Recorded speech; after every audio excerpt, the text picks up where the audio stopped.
ఈ సాధన, ఎందుకంటే సాధన లేకపోతే ఎవరికి శాస్త్రం తెలిస్తే ఉపయోగం లేదనేటువంటిది అది ప్రధానం. ఇందులో ఈ పుస్తకం, ఈ గ్రంథం ఇవ్వడంలో ప్రధానమైనటువంటి లక్ష్యం ఏమిటంటే, మనకి బ్రహ్మాండంగా శాస్త్రం అంతా బ్రహ్మాండంగా ఆపోషణ పట్టేసాం.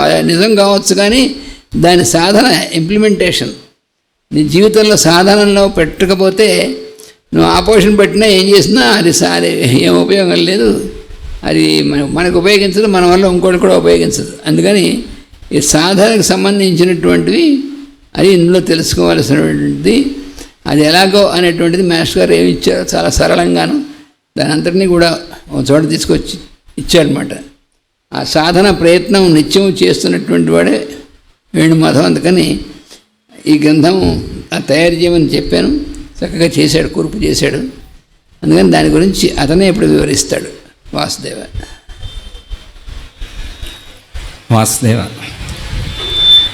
కిరాలకులాంబోధి విధుమానందరూపిణం అనంతార్యతనూజాతం కృష్ణం వందే జగద్గురుం.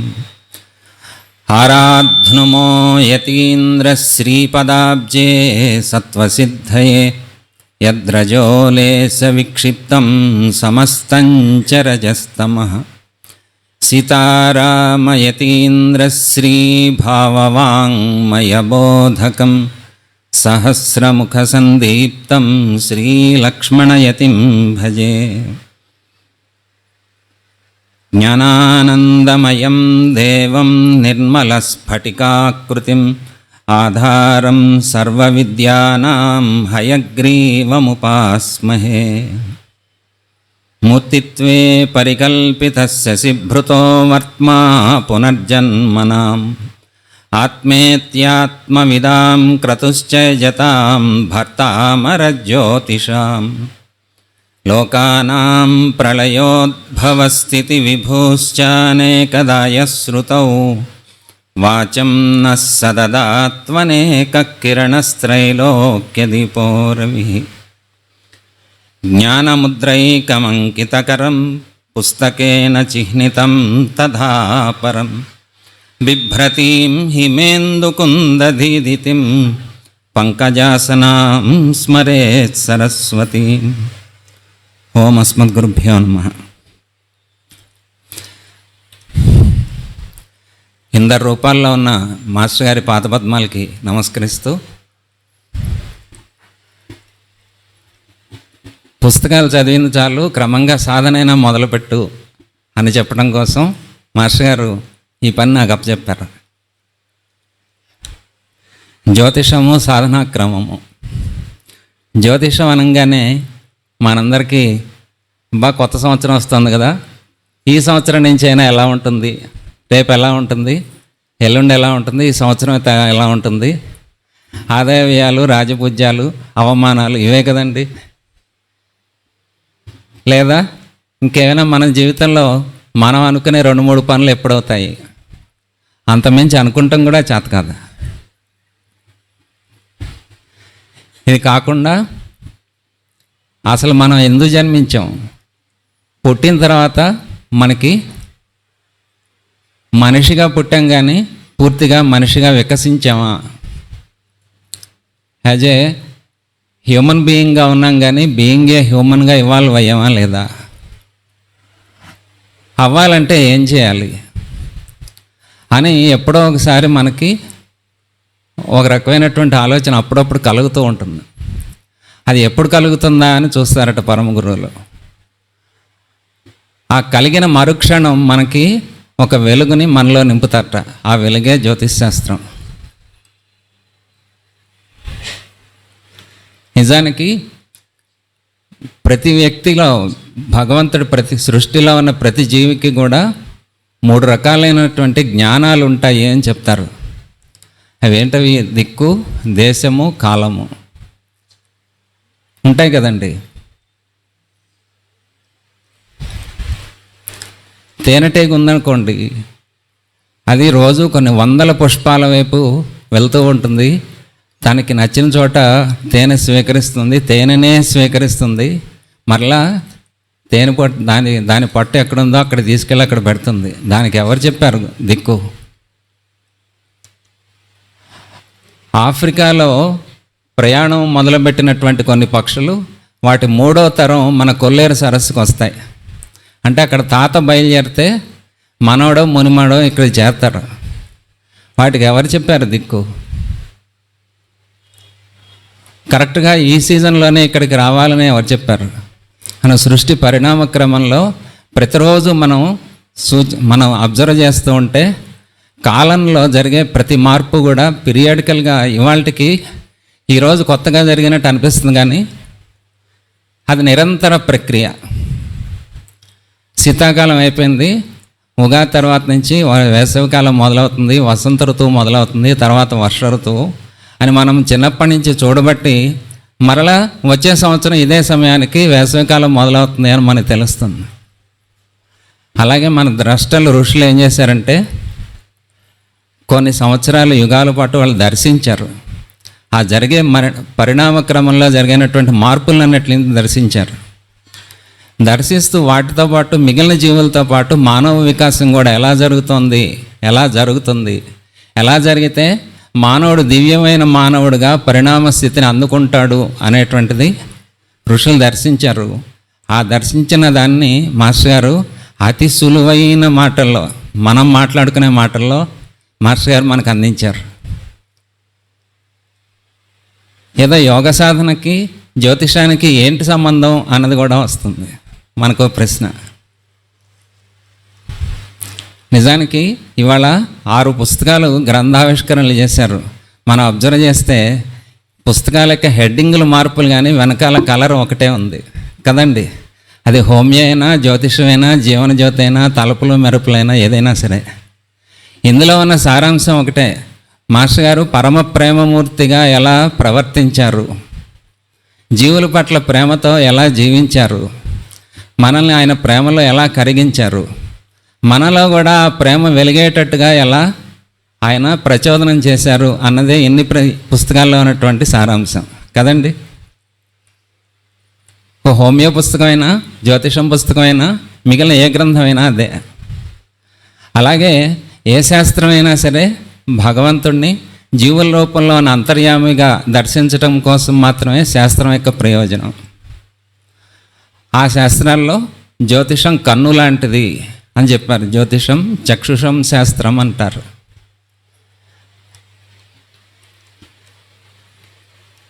అయితే కేవలం ఈ గ్రహాలవి నిజంగా మన మీద పనిచేస్తాయా? కొంతమందికి ప్రశ్న. పనిచేస్తే అందరి మీద ఒకే రకంగా పనిచేస్తాయా? ఇంకొక ప్రశ్న. అంటే మాస్టర్ గారు దీనికి ఒక ఎగ్జాంపుల్ చెప్పారు. పనిచేస్తాయో లేదా అన్నదానికి నువ్వు ప్రశ్నించుకుని సమాధానం పొందేదాకా అక్కర్లేదు, నీ చుట్టూ ఉన్న ప్రకృతిని అబ్జర్వ్ చేయి. సముద్రంలో ఆటుపోట్లు చూసావు కదా, అది పనిచేస్తుందా పనిచేయట్లేదా? ఎక్కడో ఉన్న సూర్యచంద్ర గమనాల వలన. ఆరోగ్యవంతమైన స్త్రీలో 28 రోజులు ఈ ఋతుక్రమం ఎలా వస్తుంది? పనిచేస్తుందా పనిచేయట్లేదా? అంతెందుకు చేపలు పట్టేవాడిని అడుగు, ఎప్పుడు చేపలు పట్టడానికి వెళ్ళాలి, ఎప్పుడు ఆగిపోవాలి అన్నది వాడు చెప్తాడు. వ్యవసాయం చేసేవాడిని అడుగు, పైన చుక్కలను చూసి ఉత్తర చూసి ఎత్తర గంప అంటాడట, ఉత్తరా నక్షత్రాన్ని చూసి. వ్యవసాయం చేసే వాళ్ళకి ఎక్కువ తెలుస్తుంది జ్యోతిష్ శాస్త్రం. మరి మనకో ఇది మంచికో చెడుకో, మన వికాసానికో వినాశనానికో ఎలాగైనా ఉపయోగించుకోవచ్చు. మనలో ఉన్న బలహీనతలను కూడా ఒక్కొక్కసారి వాటిని పెంచుకోవడానికి కూడా శాస్త్రాలను వాడుతుంటాడు మనిషి అన్నారు మాస్టర్ గారు. నా దగ్గరికి ఒక ఆయన వచ్చాడు. ఏంటంటే, నేను ఈ ఆన్లైన్ గేమ్లు ఆడుతుంటాను, ఏ టైంలో ఆడితే నాకు డబ్బులు వస్తాయి చెప్తారా?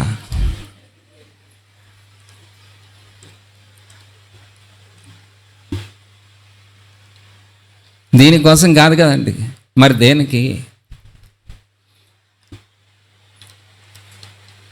గ్రహాలు మన మీద ఎలా పనిచేస్తాయి అన్నది మాస్టర్ గారు సులభమైన ఎగ్జాంపుల్స్లో చెప్పారు. ఉదాహరణకి ఒక ట్రాఫిక్ కానిస్టేబుల్ ఉన్నాడు అనుకోండి, మన రోడ్డు మీద వెళ్తున్నాం అనుకోండి, మనం సరైన మార్గంలో ఏ తప్పు చేయకుండా వెళ్తున్నాం అనుకోండి, మనకి సేవ చేస్తూ మనకి సరైన దారి చూపిస్తాయి. మనం రాంగ్ రూట్లో వెళ్తున్నాము, పక్కన వాళ్ళకి ఇబ్బంది పెడుతున్నాము అంటే మనని పనిష్ చేస్తూ మనకి పక్కన వాళ్ళకి ఇబ్బంది కలగకుండా శిక్షిస్తూ రక్షిస్తూ ఉంటాయి. అక్కడేమో హెల్పరు, ఇక్కడేమో శిక్షకుడు. అదే వాళ్ళ బాసో లేకపోతే మినిస్టరో కలెక్టర్ గారో వెళ్తున్నారు అనుకోండి, మిగిలిన ట్రాఫిక్ మొత్తం ఆపేసి వాళ్ళకి దారిస్తాయి. ఎందుకనంటే వాళ్ళు అందరి కోసం పనిచేస్తున్నారు కదా, ఎక్కువ మంది కోసం పనిచేస్తున్నారు కదా.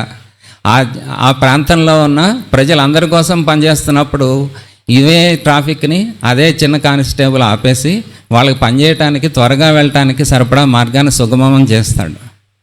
ఇక్కడ గ్రహాలు అన్నటువంటి ఈ కానిస్టేబుల్ అంటే వాళ్ళకి మన పట్ల వ్యక్తిగతంగానో లేకపోతే వాళ్ళకి సహజ సిద్ధంగానో క్రూర లక్షణాలు, సౌమ్య లక్షణాలు అనేవి ఉండవు.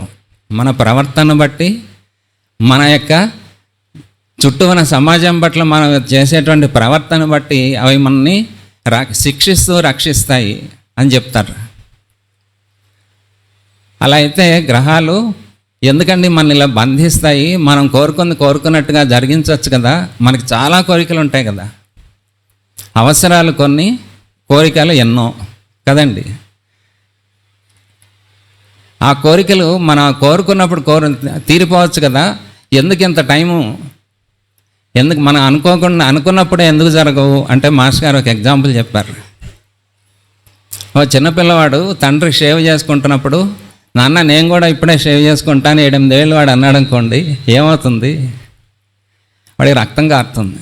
నీకు కూడా నువ్వు పెద్దవాడు అయ్యాక ఆ సమయం వచ్చినప్పుడు నీకు వస్తుంది ఆ స్థితి అన్నాడు. ఇంకొక ఎగ్జాంపుల్ చెప్పారు. ఒక చిన్న పిల్లవాడిని ఇంట్లో కేర్ టేకర్స్గా పెట్టుకుంటున్నారు. ఇప్పుడు తల్లిదండ్రులు ఆఫీస్కి వెళ్ళిపోయి, అయితే క్రచ్లోనో ప్లే స్కూల్లోనో లేకపోతే ఇంట్లోనే సర్వెంట్లను పెట్టుకుంటున్నారు కదా. పెట్టుకుంటున్నారు అనుకోండి, వీడు చిన్నప్పుడు అప్పుడప్పుడే నడక వస్తున్నప్పుడు వీడు వెంటే ఉంటారట. వాళ్ళు పడిపోతాడేమో, పాకేటప్పుడు పడిపోతాడేమో, నడిచేటప్పుడు పడిపోతాడేమో అని కొద్దిగా నడకొచ్చిన తర్వాత మిగిలిన తలుపులు అన్నీ వేసేసి వీడికి ప్రమాదకరమైనవి అంటుకోకుండా, ముట్టుకోకుండా, గుచ్చుకోకుండా ఉంటూ చూస్తూ, వీడు స్వేచ్ఛగా పరిగెడదామన్నా సరే ఆపుతూ వీడిని జాగ్రత్తగా పట్టుకొని సంరక్షిస్తూ ఉంటాడట. అదే పిల్లవాడు కొంచెం పెద్దవాడే స్కూల్కి వెళ్తున్నాడు అనుకోండి, గట్టిగా చెయ్యి బ్యాగ్ 2 పట్టుకొని స్కూల్లో దింపి మళ్ళీ బయటికి రాగానే స్కూల్ నుంచి మళ్ళీ చెయ్యి బ్యాగ్ పట్టుకొని ఇంటికి తీసుకొస్తాడట. ఏం వదిలేయచ్చు కదా. ఇందాకేమో నడిచేటప్పుడు పట్టుకున్నాడు, జాగ్రత్తగా ఉన్నాడు. ఇప్పుడు నడిపిస్తూ తీసుకెళ్తున్నాడు. కొన్ని రోజులు అయిన తర్వాత ఏమవుతుంది? వీడికి కావాల్సిన అవసరాలన్నీ చూస్తున్నట్ట. అంటే బిస్కెట్లు కావాలా, పాలు కావాలా, ఫ్రూట్స్ కావాలా, ఆడుకుంటానే తీసుకెళ్ళాలని.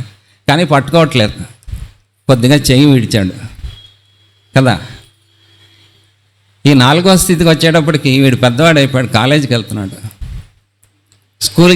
కాలేజీకి వెళ్ళేప్పుడు వాడికి బైకో సైకిలో ఇస్తున్నాడు, వీడు పట్టుకోవట్లేదు, కేవలం వాడి అవసరాలు మాత్రం చూస్తున్నాడు. ఏమైంది?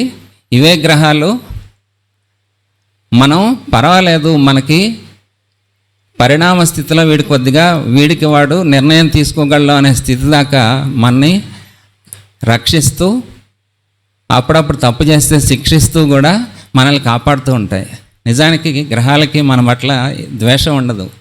భగవంతుడు నిర్దేశించినటువంటి దివ్యమైన కార్యక్రమంలో గ్రహాలన్నవి చాలా ఉన్నతమైన స్థితిలో మానవ జాతికి, మిగిలిన భూమండలాలకి, గ్రహమండలాలకి కావాల్సినటువంటి శక్తినటువంటి ఇచ్చేటువంటి భగవంతుడి యొక్క వాళ్ళు కార్యనిర్దేశకులు అని చెప్తారు.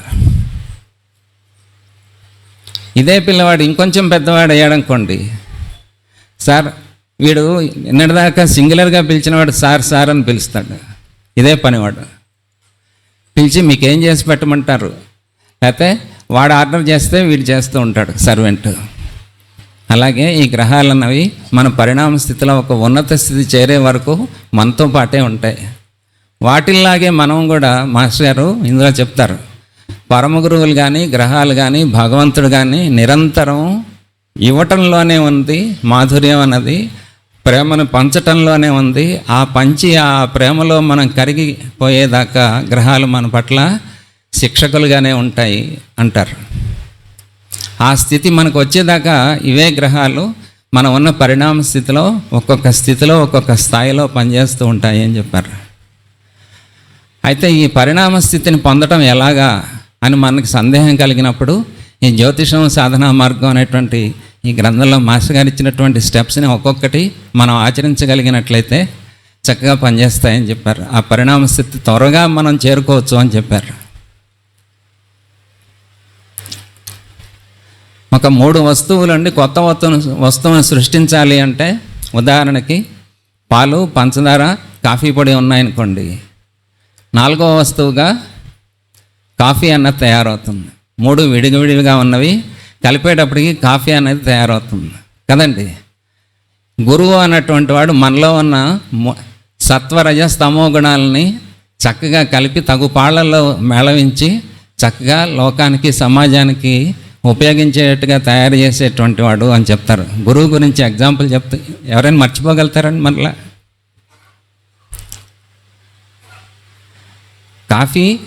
కాఫీ పొడి ఆ ఒక్కటే తిన్నామా చేదుగా ఉంటుంది, పంచదార ఒక్కటే తిన్నామా ఏదో తీయగా ఉంటుంది, కానీ కాఫీలో ఉన్న కిక్కు రాదు. పోనీ పాలు ఒక్కటే తాగామా ఏంటి చిన్నపిల్లలాగా, కానీ 3 కలిపారనుకోండి తగు పాళ్ళలో కాఫీ అనేది కొత్త తయారైంది. గురువు అనేటువంటి వాడు అది అని చెప్తారు. శుక్రగ్రహం గురించి చెప్తూ ప్రేమ, మాధుర్యము, మనం అనుకునే ప్రేమ అన్నది భౌతికమైనటువంటి ప్రేమ కాదు. మామూలుగా జ్యోతిషంలో శుక్రుడు అనేటప్పటికీ ప్రేమ అంటే ఇప్పుడు లోకంలో చాలామంది అనుకునేటువంటి ఆ ప్రేమ భౌతికమైనటువంటి ప్రేమ మాత్రమే అనుకుంటారు. కానీ ఎక్కడైతే సేవ, త్యాగము, దానము అనేటువంటివి జరుగుతూ ఉంటాయో అక్కడ దివ్యమైనటువంటి ప్రేమ అక్కడ అవతరిస్తుంది అని చెప్తారు.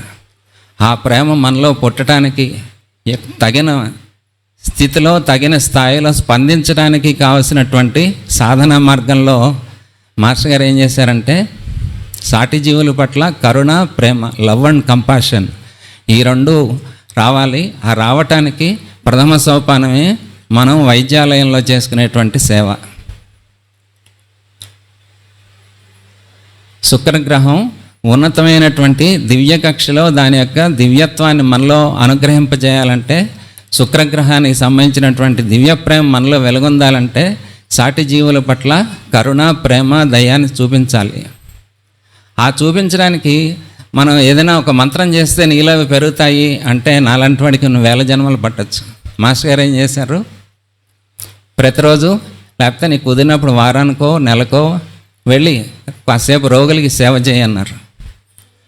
ఆ రోగులకి సేవ చేసినప్పుడు నీలో కలిగేటువంటి స్పందనలు ఉంటాయి చూసారా, ఆ స్పందనలు అయ్యో నేను బాధపడుతున్నాను, నా జీవితము నా బాధ అనుకుని వచ్చిన వాళ్ళమే మనం అందరం వైద్యాలయంలోకి.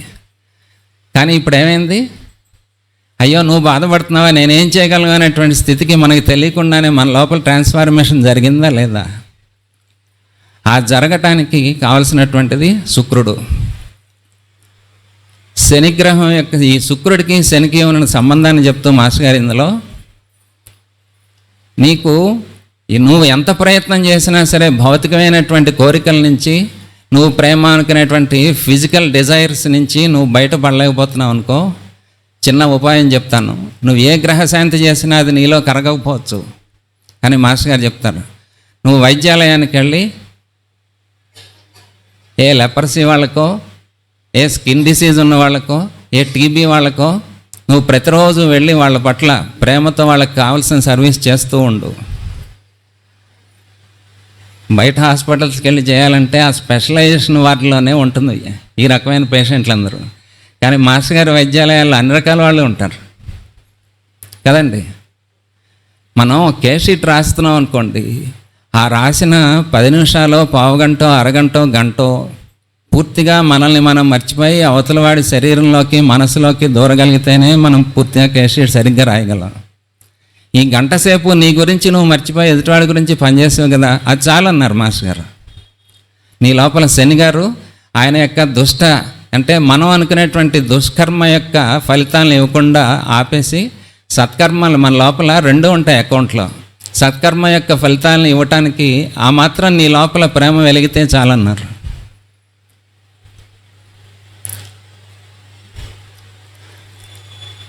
మా నాన్నగారు గన్నవరంలో వైద్యాలయం ప్రారంభం చేసిన తర్వాత ఆయన ఏదో 3 నెలల క్లాసులకు వచ్చారు, అంత మించి పెద్ద నాలెడ్జ్ ఏమీ లేదు.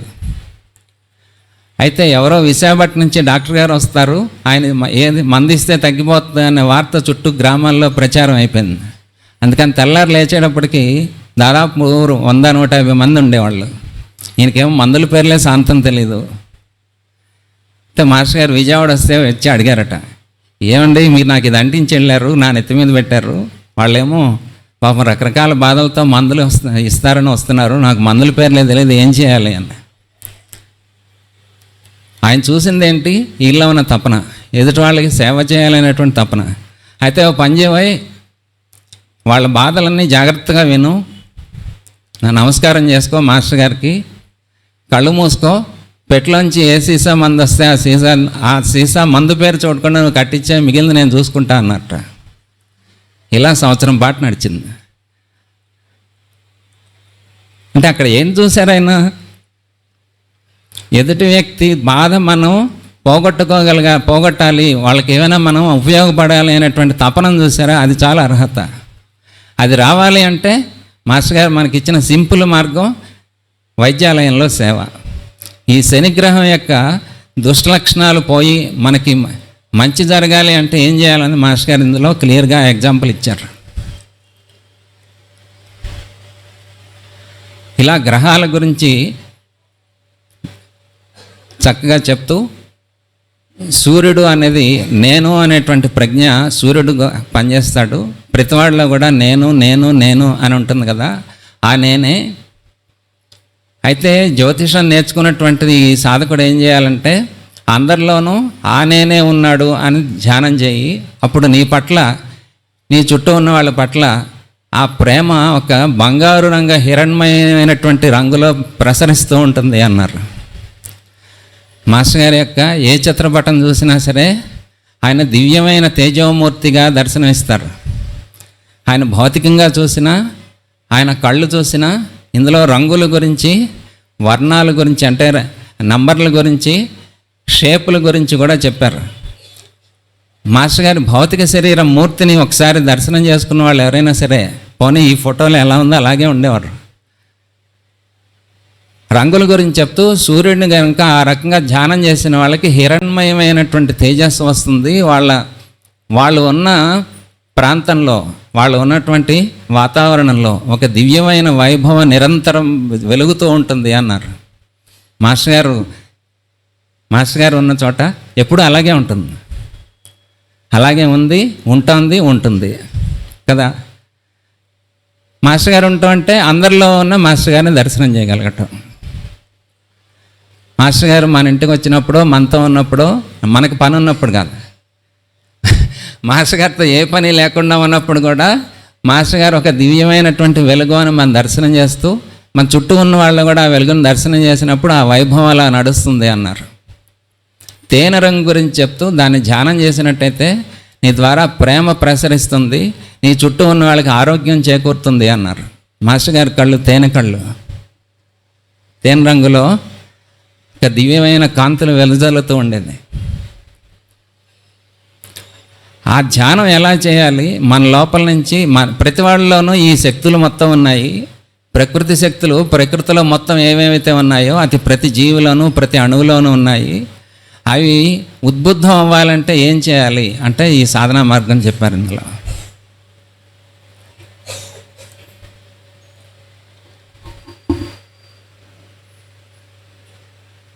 ఇంకో చోట మనం సీక్రెట్ డాక్టర్ని చదవాలనుకోండి, నాలాంటి వాడికి ఇంగ్లీష్ రాదు, పోనీ ఇంగ్లీష్ వచ్చిందనుకోండి, ఆ బ్లావెట్స్కీ గారి హృదయం అర్థం కావాలి. వచ్చిన తర్వాత కూడా మనకి పూర్తిగా ప్రాపర్గా అర్థం కావాలి. అంత శ్రమ లేకుండా మాస్టర్ గారు చెప్పినట్టుగా చాలా సింప్లిఫై చేసి ఆ ధ్యాన మార్గాలన్నీ ఇందులో ఇచ్చారు. రేపు మార్చి 21 వస్తుంది కదా,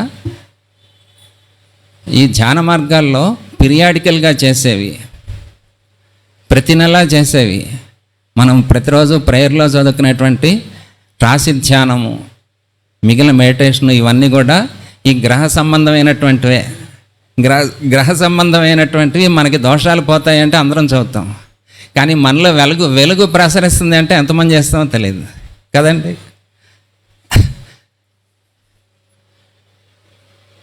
అలాగే పీరియాడికల్గా చేసేవి, అలాగే మనకి ప్రతిరోజు 24 గంటలు చేయవలసినటువంటి ధ్యాన పద్ధతులు, పూర్ణిమకి అమావాస్యకి చేయవలసినటువంటి ధ్యాన పద్ధతులు, దానివలన చంద్రుడికి మనకి ఉన్నటువంటి రిలేషను. మనలో ఎక్కువ మంది పొద్దున్నే ఉత్సాహంగా ఉంటే సాయంత్రం డల్గా ఉంటాడు. ఒక 2 రోజులు చాలా ఆనందంగా ఉంటే 2 రోజులు ఏడుస్తూ ఉంటాడు. వీడిని చూసి చెప్పేసి ఆ రోజు ఇదేంటో, ఓ రోజు పూర్ణిమ, ఒక రోజు అమావాస్య. మనకి పని అయిన రోజు పూర్ణిమ, పని అవని రోజు అమావాస్య. ఇలా ఉంటాయి కదా.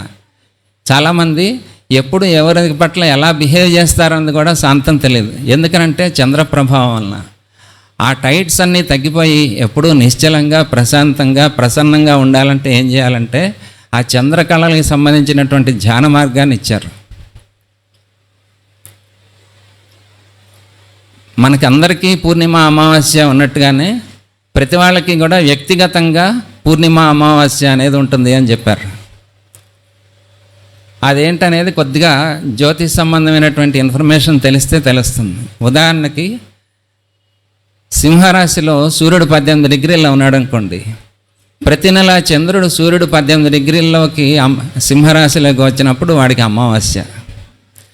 ప్రతి నెల సూర్యుడు 18 డిగ్రీల్లో కుంభరాశిలోకి వచ్చినప్పుడు వాడికి పూర్ణిమ, వ్యక్తిగతమైనటువంటి పూర్ణిమ. ఈ 2 రోజుల్లో కూడా ప్రత్యేకమైన ధ్యాన పద్ధతి ఇచ్చారు. అలాగే సంవత్సరంలో వీడికి వ్యక్తిగతమైనటువంటి పూర్ణిమ, వ్యక్తిగతమైనటువంటి అమావాస్య ఉంటాయి. ఆ 2 రోజుల్లో కూడా ధ్యానం చేసినట్టయితే వీ హ్యావ్ టు కాంటెంప్లేట్, మనం లోపలికి ఆవాహన చేసుకోవాలి. న్యాస పద్ధతి అని చెప్తారు. మహాన్యాసము మనం వింటాం కదా, లఘున్యాసము, అలాగే ఇది గ్రహన్యాసం. ఈ న్యాసం చేసుకుని ధ్యానం చేసినట్టయితే మన పరిణామ క్రమంలో చుట్టుపక్కల ఉన్నటువంటి ఉద్రేకాలకి, ఆవేశాలకి, కామక్రోధాలకి లొంగకుండా, వాటి ప్రభావంలోకి పడకుండా వాటి అబ్జర్వర్గా ఉండటం అనేది స్టార్ట్ అవుతుంది అని చెప్పారు. నిజానికి సాధనలో ఇన్ని స్థితులు దాటాలంటే అయితే గురువు యొక్క పరిపూర్ణమైన అనుగ్రహం ఉండాలి. లేకపోతే వీడికి కొన్ని 100 జన్మల సాధన కావాలి. ఈ సాధన మొత్తం యాక్సలరేషన్లో మనకి చాలా చిన్న చిన్న హోమియో క్యాప్సిల్స్ లాగా ఇవ్వటం కోసం మాస్టర్ గారు ఈ సాధనా మార్గాన్ని ఇచ్చారు. అలాగే 5 పాయింటెడ్ స్టార్ ధ్యానం చేయమన్నారు. ఈ 5 బిందువులు ఉన్నటువంటి ఈ సాధన చేసినట్లయితే ఈ చుట్టూ ఉన్న పంచభూతాలకి, నీలో ఉన్న పంచకోశాలకి ఒక లింకప్ అవుతుంది. అప్పుడు ఆ మధ్యలో ఉన్నటువంటి క్లచెస్ ఏవైతే ఉన్నాయో అవి మొత్తం రిలీజ్ అయిపోయి నీతో వాటికి ఓ రకమైనటువంటి కాంటంప్లేషన్ వస్తుంది అని చెప్పారు. పంచభూత సాధన అంటే మళ్ళీ అదేదో అనుకోకండి. ఇప్పుడున్న ప్రమాదం ఏంటంటే పంచభూత సాధన అని ఒక మాట విన్నారనుకోండి, వెంటనే యూట్యూబ్లో చూస్తారు, వాడెవడో భూతాల గురించి చెప్తాడు, మాకేం కనపడలేదంటారు. మనమే పెద్ద భూతం. అలాగే రంగుల గురించి, అక్షరాల గురించి, మంత్రాల గురించి, అష్టాక్షరీ మంత్రానికి, మనలో ఉన్నటువంటి ప్రకృతులకి, అలాగే గాయత్రి మంత్రానికి 24 అక్షరాలకి, సంవత్సరాత్మక స్వరూపుడైనటువంటి కాలపురుషుడు యొక్క 12 పూర్ణిమలు 12 అమావాస్యలతో కలిసి ఉన్నటువంటి సంవత్సరాత్మక కాలపురుషుడికి ఉన్నటువంటి సంబంధాన్ని చెప్పారు. సో కాలం భగవాన్ నారాయణో భగవాన్ కాలమూర్తి 12:30 అయింది. మొత్తం నువ్వు మాస్టర్ గారు చెప్పిందే చెప్పావు, నువ్వేం చెప్పవంటే నాదేమీ లేనటువంటి స్థితి నిరంతరం ప్రసాదించమని మాస్టర్ గారిని ప్రార్థిస్తూ స్వస్తి.